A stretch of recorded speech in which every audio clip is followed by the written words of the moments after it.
God did not design you to struggle. And this message is going to be based on Psalm 23 in regarding to true wealth, peace, and overflow. And when I speak about wealth, wealth is not always just about monetary value, okay? Because we do live in a capitalistic society and we need that in order to have a level of stability. But the wealth that you're beginning to receive is the wealth of true peace and harmony in your life. Amen. To be able to actually be surrounded with true love and protection and a level of peace, that is true wealth. And so some of you are beginning to experience this. And if this proceeds before you actually see the materialization of your obedience, count it all joy. Count it that you're already wealthy. Because somewhere along the line, many of us were taught that struggle was holy, that poverty was showing humility, that suffering is our portion. But today, I want to confront that lie with the word of the Most High God, Yahweh.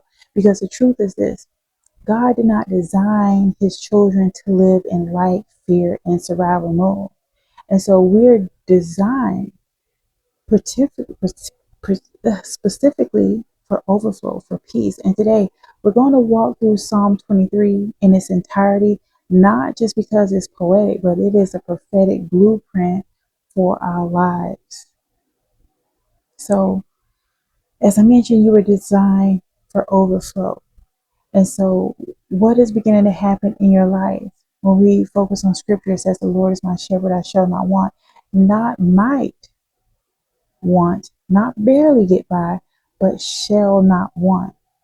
So, what this means is that life is not your identity, and it's not something that you need to identify with. Struggle is not your inheritance. I don't care what your relatives, what your lineage had.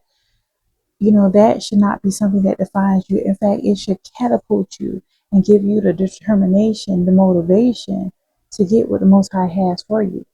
It also says, "He maketh me lie down in green pastures. He leadeth me beside the still water." So green pastures represents abundance, nourishment, and rest. Still waters represent peace, not chaos. And so what you're beginning to see right now, God is leading you out of burnout into true rest and restoration. He's not leading you into constant stress and uncertainty and survival.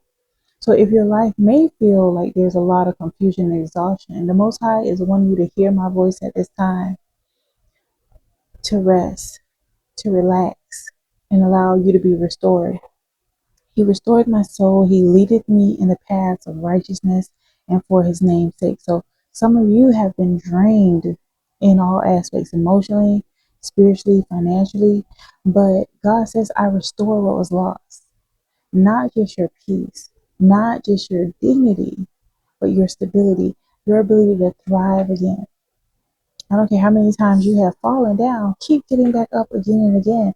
This is the promises of the Most High. He says, "Yea, though I walk through the valley of the shadow of death, I will fear no evil, for thou art with me."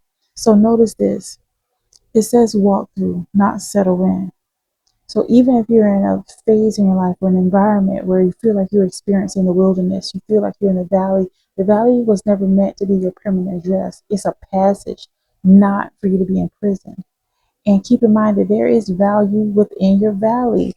I want to pay respect to, I read this book by Iyanla Vanzant called Value in the Valley. And it's very true. Sometimes there's lessons, there's blessings that you're not going to get unless the Most High corrects you and guides you, not to punish you, but to position you when you may be in a valley season.